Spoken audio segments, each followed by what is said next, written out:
Welcome to Season 3 of Under the Sisterhood, Women Making the World Healthier. We'll be featuring a podcast every Friday through the end of the year. Our conversations will focus on many different aspects of health and wellness. We'll examine women's health, general health, menopause, sexual health, and reproductive health, as well as we'll dive into wellness. This is a podcast to celebrate women and all that they do in our world. I'm Elizabeth Elfenbein. Let's get under the hood. Today, we're getting under the hood with Dr. Latha Alaparthi, a daughter, sister, mom, wife, women's advocate, and a physician. Latha completed her medical degree in India and moved to Connecticut in 1993. After completing internal medicine and gastroenterology and hepatology training at the Yale University hospital system, she began her career as a gastroenterologist in private practice in 2001. During her 22 years of practice, Latha was involved in several leadership roles within and outside of her practice, including running the practice for 6 years as managing partner, president of the medical staff of a community hospital, and recently president of a physician and patient advocacy not-for-profit organization. She is most proud of her strong, beautiful daughters and the women she has crossed paths with during her personal and professional life.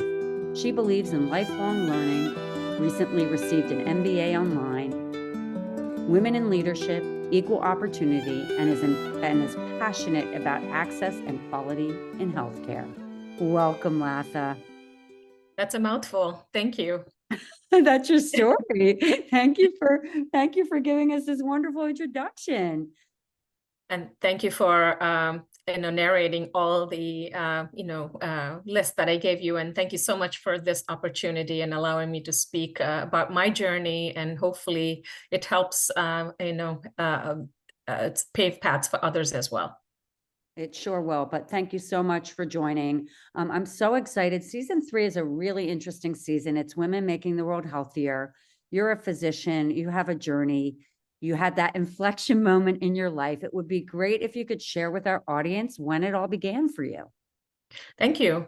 As you mentioned during the introduction, I was born, raised in India, and I came here in 1993 after my medical degree.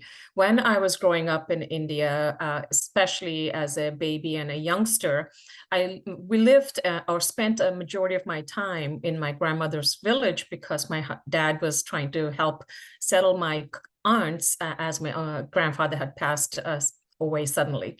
Though my dad had master's and engineering degree, he decided to stay in the village and take care of the farms and settle the family because he felt it was his responsibility. So we didn't move to the city where you had better school system until I was 7.5 or 8 years old. So I was in a small one-room class until then. I learned a lot of life skills in the farming area and definitely became fearless in some of the adventurous stuff that you end up doing being in a open farm area. But going to school was a little bit of a journey. As soon as we moved to the city, I became ill with what's called rheumatic heart disease. Which is not uncommon in the developing world, especially in overcrowded spaces. And I'm thinking it's most likely from that one-room classroom I was in, where you have an infection, which is a strep throat, but it affects your heart, can also affect your joints. I vaguely remember some of the symptoms. One thing I do remember is that not being able to breathe, and my mom sitting next to me holding my hands. That's the only recollection I have. Apparently, I was in a full-blown heart failure, multiple valves affected, and my parents were told I might not live or make it through. And well, I'm happy to say I'm here, but it was quite a journey. And that was the first time I decided, I was intrigued, I should say, I did not decide, I was intrigued about medicine. And my dad used to bring me to the cardiologist, and when they would examine me with the stethoscope and prescribe me medication or talk to my dad about my status, I used to think, how did he do that? Just listen to my heart and told my dad something about my health. And so that's when the whole interest in medicine began for me. Wow. There's so much to unpack there. First, just have to go through such a traumatic experience like that at such a young age and, not know. And it's interesting how much you recollect. I don't know if we do that to protect ourselves or not. But thank you for sharing that. And then I think really that moment where you see that and it really sort of lights something within you, intrigue, interest, and more. And so you survived this. So talk a little bit about your journey coming out of it and then how your education went on from there. I think what it taught me is to really live by certain guidelines for health. What a patient needs to do is something that I understood early on, as I had a regimen of medications to take until into my 20s. And so every weekend was a water pill weekend because I would take the water pill and have to go to the bathroom multiple times. And every day I would take a heart pill, and every month I would go in for an injection. And that was a routine all through my school years. But that never really held me back because I think as a child, you sometimes don't realize that there are dangers or health reasons why you have to hold back. And I think that's the good part about children, is that the resiliency and the part ignorance, allows you to explore things that you otherwise wouldn't explore as an adult. So I still recall where I wouldn't tell my mom that I'm competing in athletics at school because they didn't want me to play sports, but I would take part in 100 or 200 meter running, etc. But what it did, they found out later, and then they were like, "Oh, okay, as long as you did okay, I guess you're okay." You're alive. Exactly. Oh, wow. Yeah, no, so I think it definitely taught me those things. There were moments, I would say, where I would tell myself, why me? But that didn't happen until much later, until you start realizing life can be different, or that you have these emotions of guilt or opportunity set in, which happened in my, I would say, in high school. But I would quickly get over that and say, okay, what can I do now? And so I felt like I was always given an extension on my life, as they told me you would only live so long, and then they kept extending it. I said, okay, I'm not going to stop just because they're telling me I won't live long. I'm just going to do what I need to do, or I feel like I should do. So it was an interesting journey in that. That's what led me to go to medical school. And my mom, I remember telling me, trying to be protective, is like, are you sure you want to apply for med school? It's a lot of hard work. I said, either I'm going to medicine or I'm not going to any college, because my family was filled with farmers, teachers, and engineers. I was the first physician in my family. Well, first of all, congratulations on that. Go Latha. That's amazing. But really to have the courage and the will to just sort of say, no, this is what I want to do, and not let your health challenges get in the way of future opportunities and really challenging yourself intellectually. So that's something to be really proud of, and takes so much courage. So that's awesome. So you go to med school and is med school 3 or 4 years in India? What's the process like in India for med school? It's 5 to 5.5 years, depending on when you join, and it's right after high school. So you don't go through college. Okay. So Yep. Can you explain that a little? So you go right at 12th grade. I grew up in a state called Karnataka in India. Just also tidbit that, growing up in Karnataka, where Kannada is the language, you have to learn Kannada, and Hindi is the national language, so you are expected to learn Hindi. English was my medium. Telugu was my mother tongue, which I learned actually as a medium until 7th grade. So there in itself, you have like 4 to 5 languages you're learning, from everything from script to grammar to spoken to written and everything. So it was really interesting, which I sometimes see as a difference in, when you come to the US. You only have 1 or 2 languages as an option in schools. But coming back to my going to med school, it's right after high school. You actually take an entrance exam, sort of like SAT, but it's different. and you decide at that age in high school which degree you want to do. There are times in this day and age where folks do the bachelor's or undergrad before they go into med school, but majority still to this day go directly to med school. That's awesome. So you mentioned in your intro, you talk about coming over and moving to Connecticut in 1993.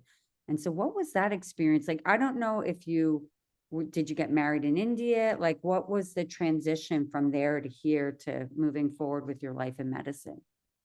My traveling and getting married was very similar to many of the Indian women I've met during my years and since. So Indian marriages, as you know, are mostly arranged marriages, majority, not all of them. Mine was semi-arranged, as I call it. People just were like, what, yours wasn't arranged? I said, no, I had every say in whether I wanted to marry the man or not. But families act like dating um, offices. They scope out the families. They make sure that the boy's family is good. They try to talk to everybody the boy cross paths with. So they do all of that, and then final decision. We meet, we say yes or no, and then we get married. At the time, Vijay, my husband, was actually doing master's in Boston, Northeastern. So when we got married, he was coming back to visit me on and off. But before I got married, I was actually working in a cancer hospital in Bangalore, which is Karnataka. And that was right out of med school. That was well before I met Vijay or any of that. And I must say that was one of sort of the young 21-year-old doctor coming 22 maybe coming into this cancer hospital taught me a lot of lessons about end of life discussions, really allowing for more like hospice, which was just being introduced in India, discussions on losing people. It was just really hard, sort of a rude awakening, but also matured me as a physician quite a bit. And then I got married, and then I came here, which, as I said, semi-arranged and on and off for about a year when Vijay was traveling. And I came here, first of all, I had no intentions of coming to the US, but I was planning on staying back in the US, in India. And Vijay said, yes, I'm just going to finish my undergrad, master's, sorry, and then I'll move back to India. That's at least was the plan then. So when I came here in 1993, I was actually 5 months pregnant. It was not totally planned, but there I was with my oldest daughter, who's now 29. She just had to come in. But I must say that was, every time crisp October comes in, every year I have this nostalgic feeling of the first time I set foot in the US. So it was a beautiful fall, crisp day, but it was challenging in the beginning, not knowing anyone, not knowing how to cook, or making a few things, but really learning everything from the beginning, and most importantly, trying to learn the healthcare system. Wow, that talk about stuff to unpack there. I kind of want to go back to your time at the cancer hospital before we really talk about your journey once you got to Connecticut, because I think they're very different experiences. But what intrigued me about what you had mentioned with the cancer health system was the fact that you were dealing with all the end of life types of things, which for me is very interesting as a physician, because that is where real empathy comes in. Like, you learn bedside manner just by doing, which, most clinicians, most doctors are more about the science. So that would have taught you so much. Do you have any thoughts on that? Absolutely. I always credit it to me not being awkward when I see someone that is either towards the end of their life, or I meet a family member and I know, I wouldn't say I know exactly what to say, but I often know how to comfort people. And when I fast forward, when I was in residency in Norwalk, I remember there was this woman who was taking her last few breaths and was still awake, and there was no family next to her. So I sat next to her, and she was saying, I'm tired. I just need to go and I'm ready to go. So I looked at her and I said, "You are okay. Hopefully you're comfortable. Let me know if you need something. And did you have a good life?" And she said, "Yes, I'm happy and I'm content and I need to go." So it was, if had I not done the rotations and known those things, I wouldn't have known what to ask her or how to actually navigate through that situation. And to learn that at such a young age, thank you for sharing that. To learn that at such a young age, there's a wisdom to it that is just extraordinary in my mind. Because I think often doctors really have to go into how do we diagnose something and how do we treat it. So they don't always deal with the human side of things. So I think that that's great that you're able to learn it. So now we fast forward. I just wanted to touch on that because I think that that's a skill that you learned at such a young age that most physicians never learn. I know that they have bedside manner classes now, I think baked into med school for like what, 1 hour, like I've heard so many different stories. So I think that's interesting to me. As relates to you, so you came over to Connecticut, a fall crisp day, it's nostalgic for you. That's a beautiful time to come to Connecticut, actually, with all the leaves turning colors and changing seasons. I'm curious, as you came over here, so you came over here, you were pregnant, you're in a new country, you're in a new town, you're trying to navigate all of that. What was that like? And then at what point in that experience did you then sign up and start going on the path for residency?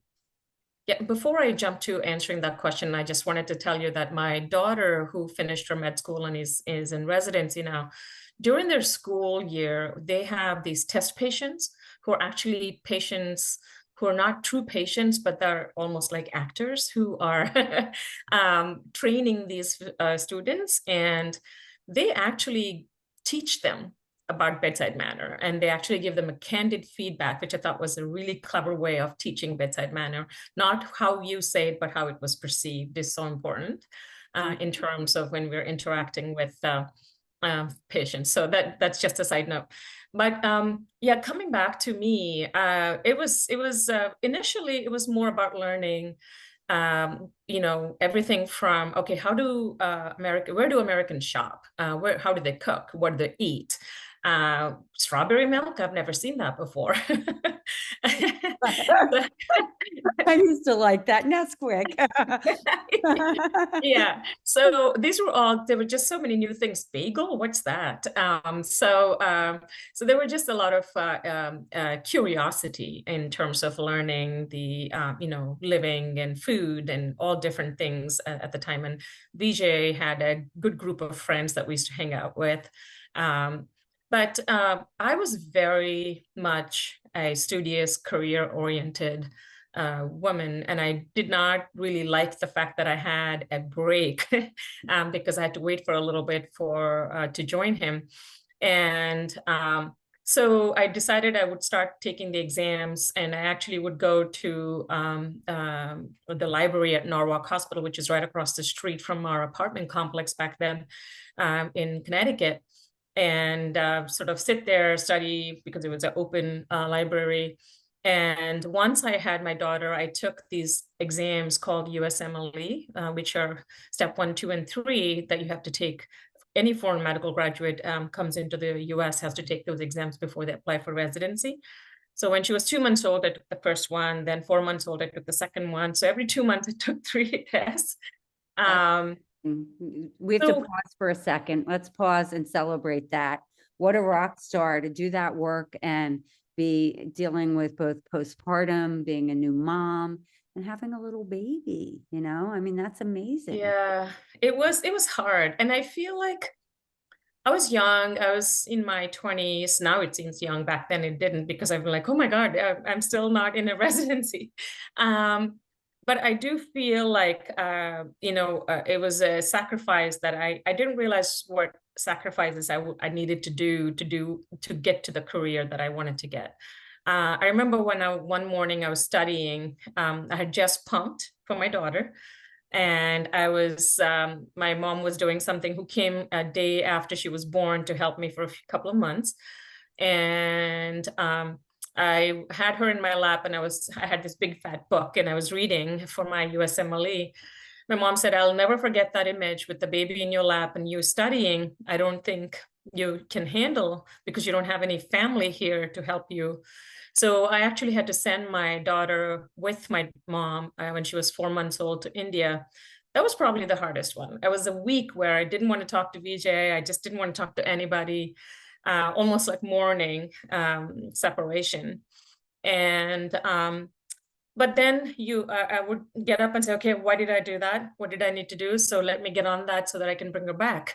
And began my residence. She was born in 94. I began my residency in 95. And yeah, here we are. So, well, yeah, I can't even imagine that. That's really hard. But, I think that you make these plans and you have these goals, and I think that you need to be commended to have been able to figure it out.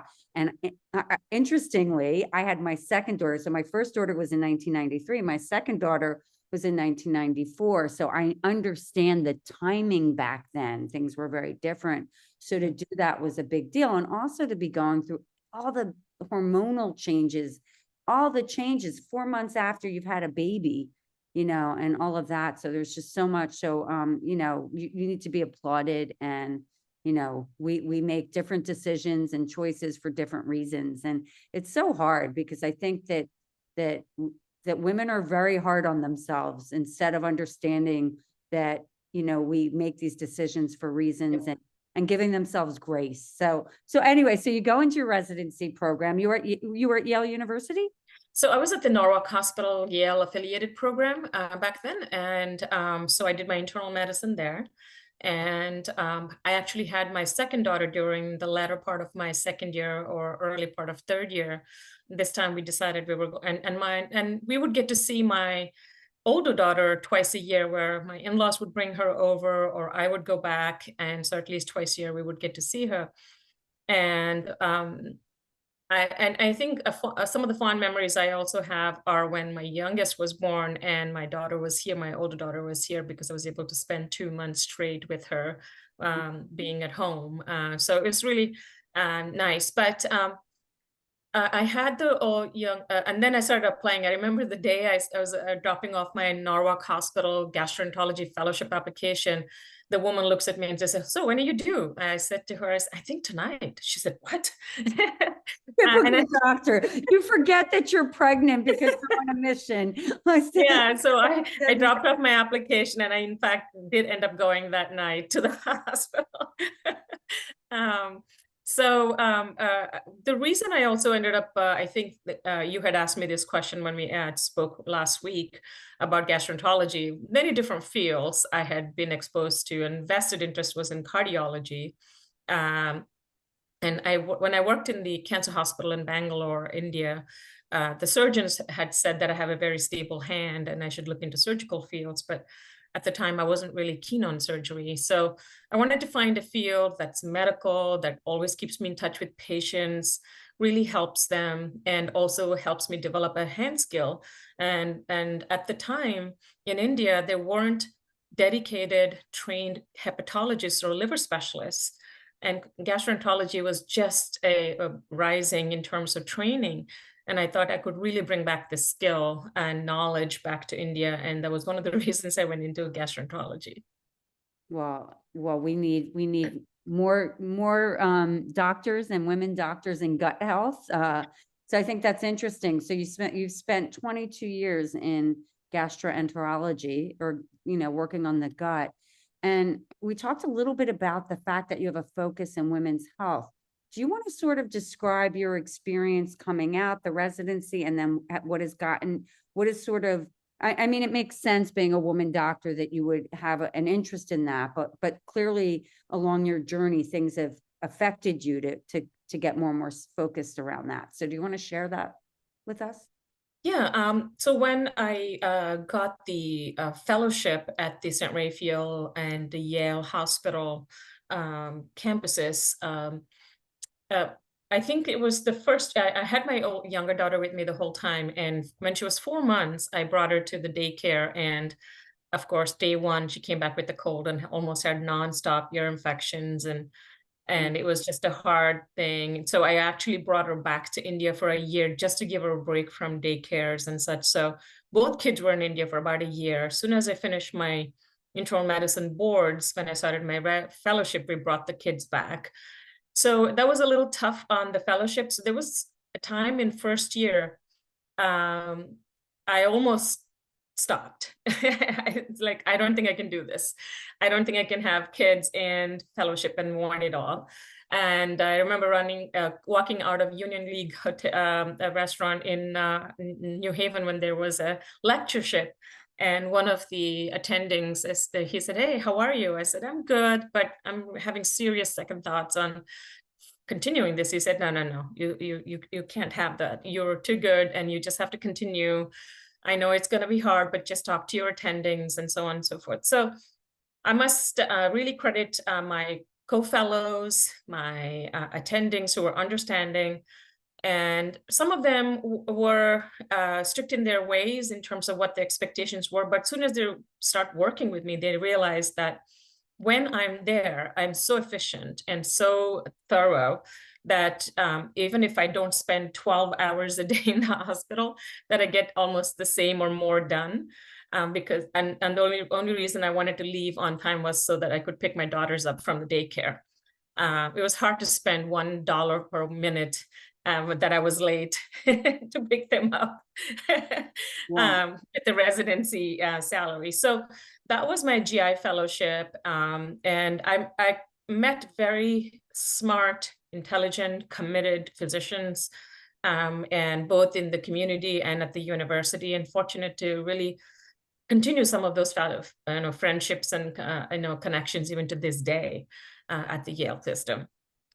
That's amazing. And it's really nice to hear that you had that support, because I've heard so many different stories and I know it's so tricky. I know it's really, really tricky for women. So to have had that support, have had that allyship back in the late 90s is kind of almost crazy to hear when you think about it. It's unusual. And so, my stepmother's a nephrologist, and she talks a lot about, she had one or two allies, male allies in her.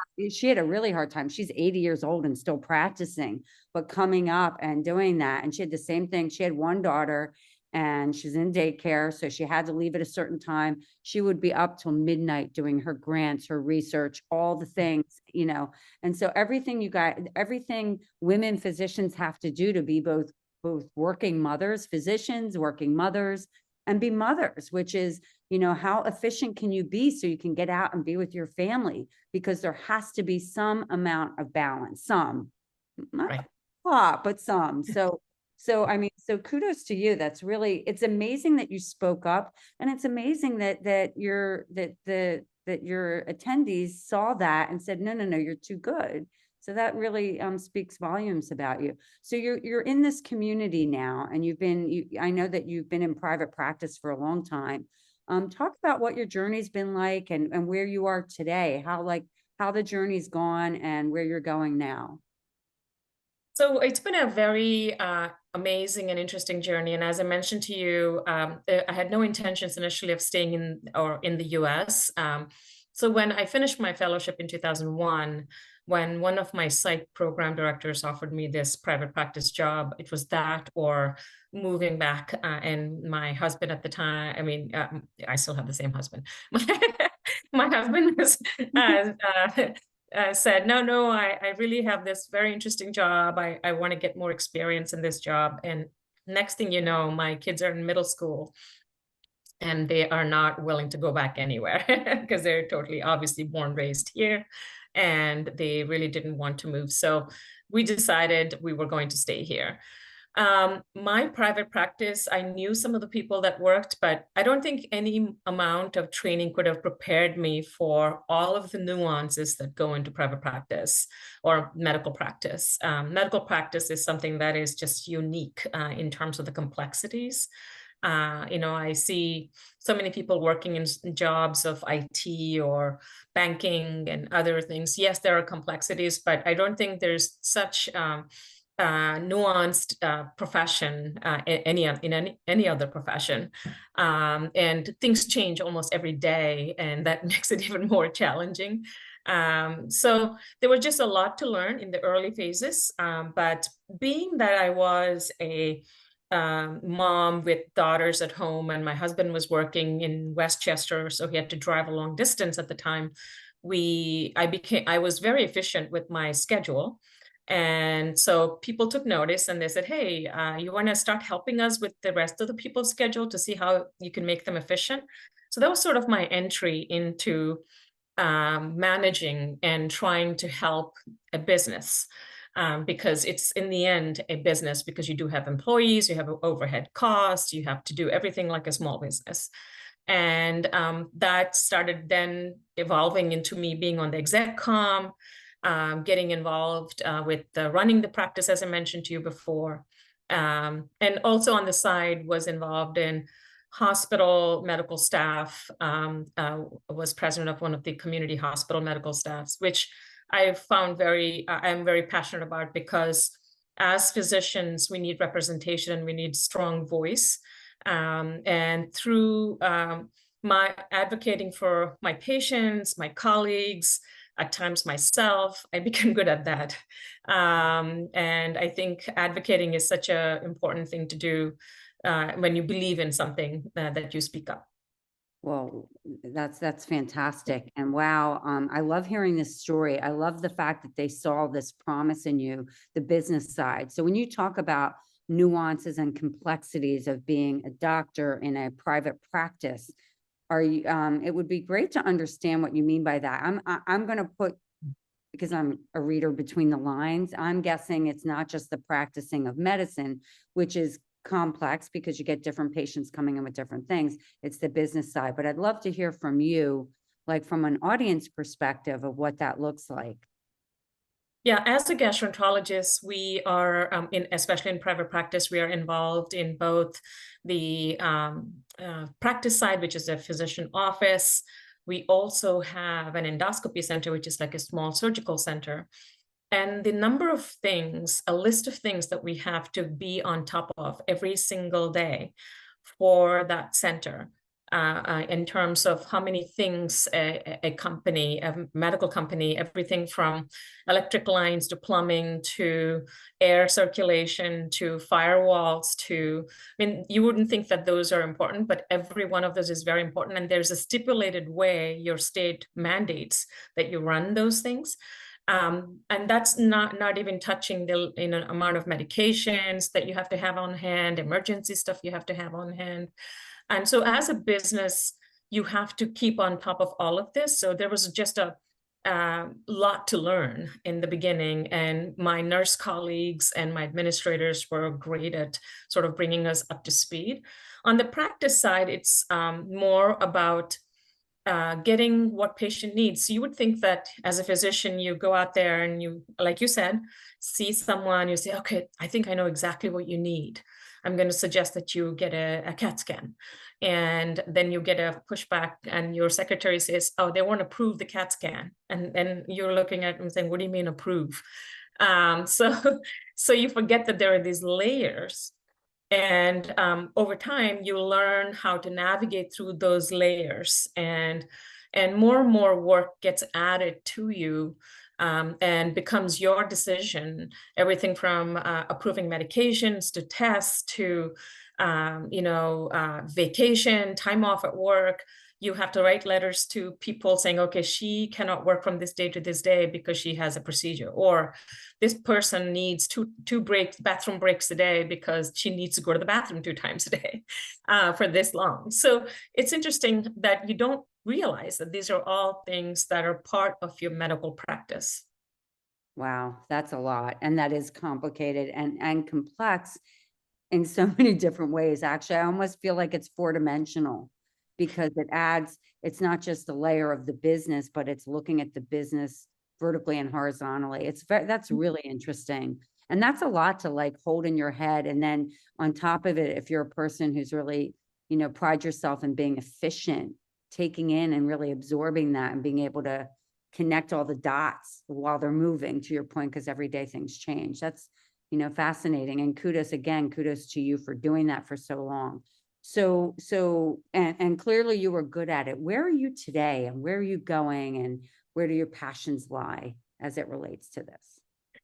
So I think life is such a journey, and I wish as I was switching on my computer, I was thinking, I wish I could tell my 20-year-old self before I came here and I had that break for 1 year where I was like, oh my God, I'm wasting all this time, saying, okay, you're going to be fine. You're going to be doing this when you're 50 something years old. I would be in such a better place. I wish we all could see our future, right? But at this stage, after 22 years of private practice, what I decided to do is switch gears. And what actually prompted that was my mom's illness. My mom was my rock star, and she, as I mentioned before, my dad had engineering bachelor's in commerce, and then he had engineering master's. So very smart man. My mom, on the other hand, finished 10th grade, was smart in her own way, very sensible, articulate person. And she's the one who was behind all three of us and three of us, meaning my younger brothers, going through education. So she was always my pillar, my close friend, and she was diagnosed with a neurologic condition which is progressive, and that really gave me a pause. And I do think, like many other people, the whole COVID shutdown also definitely gave you a pause. But what really I decided after 22 years where I am in my life, that I would take a break, spend time with her. So I left my practice end of July and spent about 5 to 6 weeks in India with my mom, and she really enjoyed having me around. And I'm on a break right now, and I've been offered an administrative role at the Yale New Haven system, and I'm about to review that and hopefully start soon. I'm also in a co-founder of a digital health startup specifically for women. And it was interesting, in January of this year, or February, 2 women that have crossed paths within the national nonprofit, gastroenterology associations reached out to me and shared their idea and wanted me to be a part of building this digital platform. And since then, we've embarked on this journey, and we are taking shape and hopefully be out in the public soon. Company is called MediGut, and we hope to deliver digital health solutions for women with gastrointestinal and pelvic floor issues, and bridge that gap that doesn't exist right now between the gynecologic and reproductive system issues and gastrointestinal health. And that's unique to women, and there hasn't been enough data collected or studies done, and definitely not enough solutions. So that's something that we are hoping to be able to offer in future. Well, I think that's awesome. I actually had some problems after childbirth with my third child, my son, and I had to go through all these tests. And if there was something that addressed it, because it was somewhere in between the two, that really, like, it would have been great to really understand and be educated. And so this day, I know what I know, but I went through like a really hard surgery, and it took me over 3 months to recover before I was like, back to, I want to say a sense of normal, but what I will tell you is that is a very interesting area for women. And in particular, I think postpartum, when you're coming out, because your organs are so like all over the place, as well as any sort of diseases where things are affected. But I think it'll be very, very helpful to women. So that's fantastic. I look forward, and I think everyone should look forward to when that comes out and learn more about it. So this has been, that's exciting. So congratulations. And I'm excited. Thank you, guys. This has been an amazing conversation. This is your platform today, Latha, to give a message to women around the world. And I think it's fantastic. Even though you've been in Connecticut for the past 20 some odd years, you are still from India originally. So you're speaking to communities around the world of women. And what's the message you want to give to women around the world of all ages, of all backgrounds, and of all cultures? I think we live in a really good time. And as I say to my kids, I was fortunate to be born in a democratic country and be living in a democratic country with almost there in terms of opportunities. We're not quite there at the equal opportunity, but we will get there. But I do think that women can really achieve a lot by persevering and really sort of sticking to what they really want to do. When my daughters, even to this day, my daughters love traveling back to India to see their grandparents. They go at least once a year, both of them. And my oldest daughter said this when she was, I believe, first year of college or high school. And what she said was, Mom, when I'm in India, I don't have to explain myself. Everyone looks like me, they talk like me, or they think that I'm one of them, but I don't feel like I belong there. When I come to the US, I need to explain myself every step of the way, every from starting from how you say my name, but I feel like I belong here. And so it's that juxtaposition where you feel like you belong in a certain place, but you like if you left me in India, I would be very at ease, but I know that I wouldn't be able to live there forever because that's not where my professional life is. For my kids, this is the country they grew up in. And so I do believe that no matter where we are, we might always have those situations where we are uncomfortable or feel like we're out of place, but that shouldn't stop us. That should always, look at it as a challenge. And for a person who was born, raised in India, and to come here and be in Washington, D.C., going to the congressional offices and Senate offices, advocating for patient rights, patients' access to care, and physicians' fee schedule, I think that's a privilege. And I don't think I would have ever imagined being able to do that. And so I just want to say that, I don't want this to sound cliche, but at the same time, I think it's so important to believe in yourself. And I wish we all had a crystal ball. So in 20s, you could say, okay, you're going to do this, so you'll be fine. But unfortunately, we don't. But on the days where we have a moment where you feel like you want to quit, you just really want to talk to yourself and say, okay, what have I done so far? And what can I do? What are the other people doing? And can I reach out to somebody? And always reach out to a peer. I'm sure they have gone through something similar and they can share. I love that. That is just such a wonderful message, and so multi-layered. First of all, congratulations for being down in DC and fighting and advocating for patient rights. That's amazing to have accomplished that. But I want to challenge, the one thing I want to challenge you with is that crystal ball. I think 5 years ago, I would have loved a crystal ball. Now, today, I am so savoring living in the moment and knowing, back to your word, believing. Continue, always believe in yourself, because if you believe, tomorrow things will change and you might be uncomfortable, but they'll be really interesting. If you knew what was to come, would it be that interesting? I don't know. I'm just throwing it out there. No, I think you're absolutely right. At this age, I'm totally enjoying every day. But at my 20-year-old, I think I would have liked a little crystal ball. At least telling me you're going to be okay. Because it's just that feeling of you are at the bottom of the totem pole and you really are nowhere, and are you even going to make it, is a doubt that creeps in. And now I look back and I tell my daughters when they feel that way that it's one of the emotions that the high achievers go through. And that it is something that you have to live with, because you'll always feel that way. And there are days even now I feel like I'm not enough. So I think that's just a sense that pushes us to do better and to learn and to evolve as people. Yeah, I think women are, thank you for sharing that. I think women are so hard on themselves, and I am not, I'm not enough. We just don't give ourselves that grace, yet we are doing so much, and in most cases, so much more. I do want to make one other observation, because I think that I missed something.